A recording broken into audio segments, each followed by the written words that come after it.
Alright guys, uh, it's Zach here, and I have a WoT tips and tricks video for you.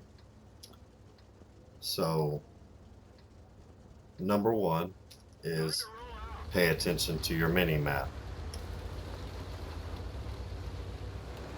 You always want to keep an eye on the mini-map in case, you have somebody flanking you or just anything along that sort. You need to pay attention to the mini-map whenever you can, whenever you're not shooting, whenever you're reloading, repositioning.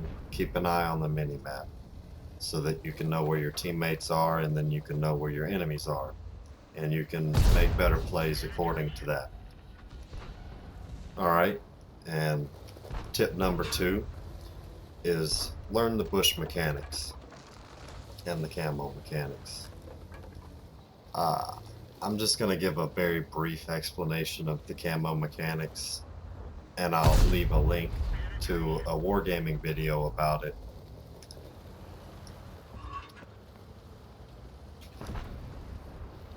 They'll explain it a lot better than I could explain it. So, just a basic overview of that is, say you're in a bush, alright? Bushes give you more camo. So if you wanted to shoot someone without being spotted, you would pull up to a bush to where you can see through the bush, and then when you're ready to shoot, you would pull back until the bush is bushy, like Klaus Kellerman would put it. And then after that, you can shoot and retain the camo value that the bush gives you. That's just my basic explanation. Like I said, Wargaming can explain it a lot better than I can. So I'll leave a link to that in the video. So, tip number three. Learn how the overmatching mechanic works, aka the 3 caliber rule. Again, just another basic explanation from me is whatever armor amount you have, say for example on the IS-3, if I'm not mistaken, it has 30 millimeters of armor on the roof of its turret. So if you have a 91 millimeter caliber gun, you can overmatch the roof of the turret on the IS-3.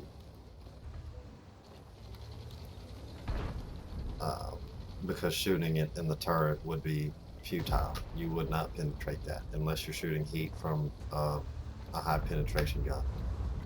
And then even then, you would be lucky to penetrate unless you know exactly where to shoot it. Alright, so number 4, know how to use your armor effectively. On the video you're watching, or I mean on the replay that you're watching right here, is me and my T-44.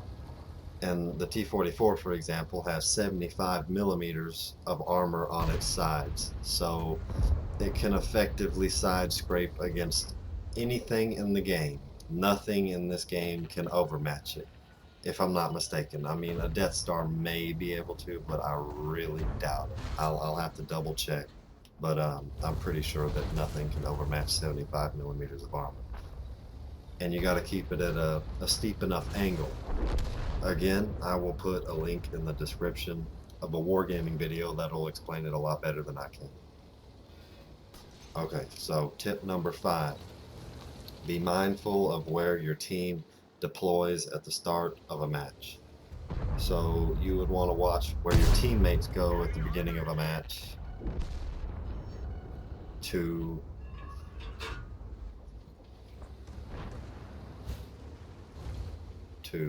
oh well, my replay's ending now. I guess I'll just have to pause it here and talk to you guys. Sorry, no more great gameplay for you. I know I'm a terrible player, whatever. So I'm just going to pause it here, and I'm going to keep talking and keep explaining the rest of my tips. So knowing how, or no, being mindful of where your team deploys. You would want to know, say, those matches where all of your team goes to one side of the map. and then you get fucked because everybody goes to one side of the map. You don't want to go to the side of the map where there's nobody because you're just going to get fucked. Alright? You're going to have a shitty game and you're probably going to lose. Chances are you're going to lose anyway, but you want to play a more defensive position. You know, like I said, keep in mind where your team deploys so you can make a decision according to what your team is doing. Alright, tip number 6. Size up the enemy team. And basically what that means is take a look at your lineup on the enemy team. So at the beginning of a match you would, or while you're loading in even, that's the best time to do it, is you would say, for example, what I do personally is I like to see if there's any arty first. So I would look and say, oh look, there's 2 arty right there.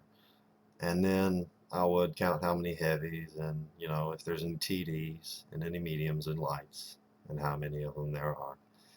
And I would base my positioning on the map based off of what I saw.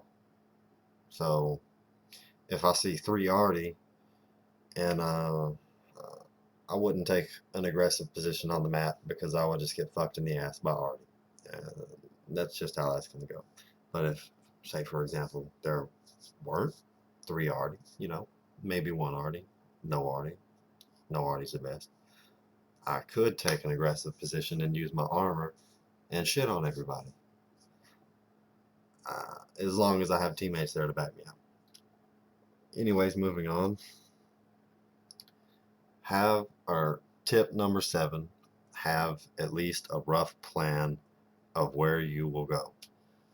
So at the start of a match, this lines up with the tip number 6. I mean, not tip number 6, fucking tip number 5. Yeah, where your team deploys.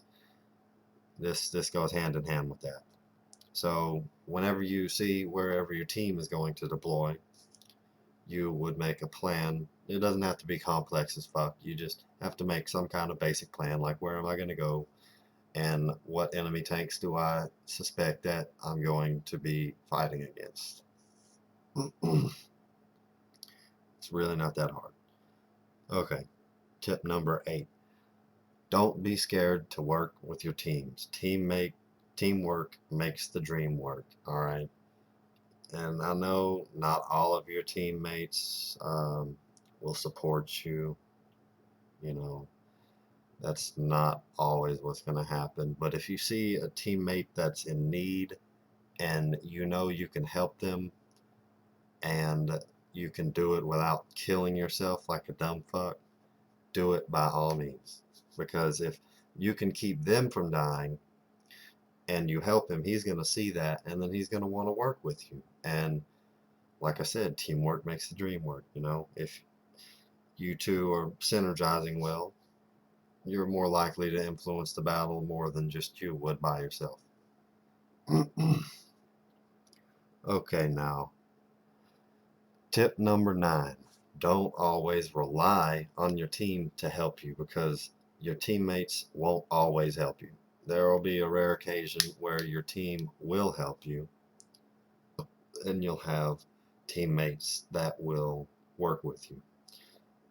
That's a rare occasion, but yeah, it's a rare occasion.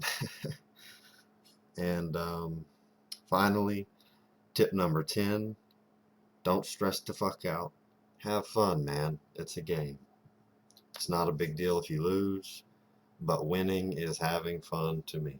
I love winning. Winning is having fun, and I love just doing stupid shit at the end of the battle. Once I've won with my buddies, I'll shoot my buddy in the ass or whatever, or I'll ram an arty, or if I see an arty trying to drown himself, I'll fucking dive off a cliff after that motherfucker, and I'll make sure he can't drown himself to prevent me from killing him.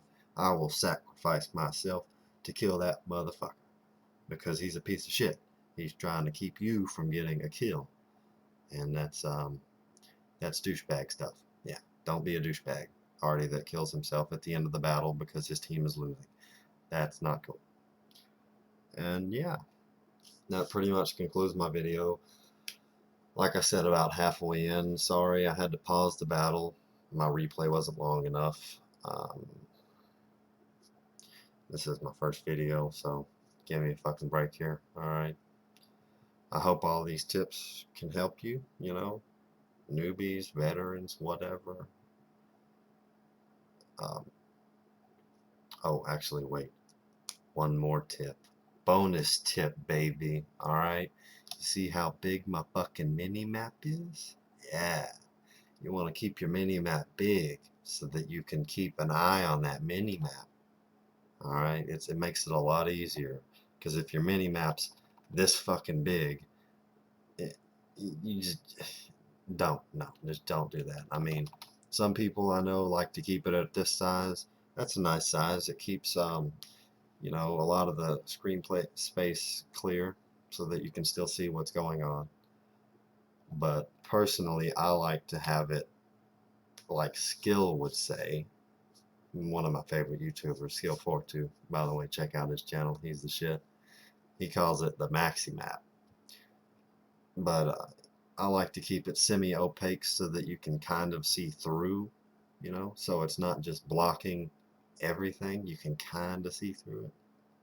And I find that helps me a lot, you know, it helps me pay attention to the mini map. And but yeah, that's pretty much it. I hope you guys enjoyed the video. I hope you guys found something useful, something that could help.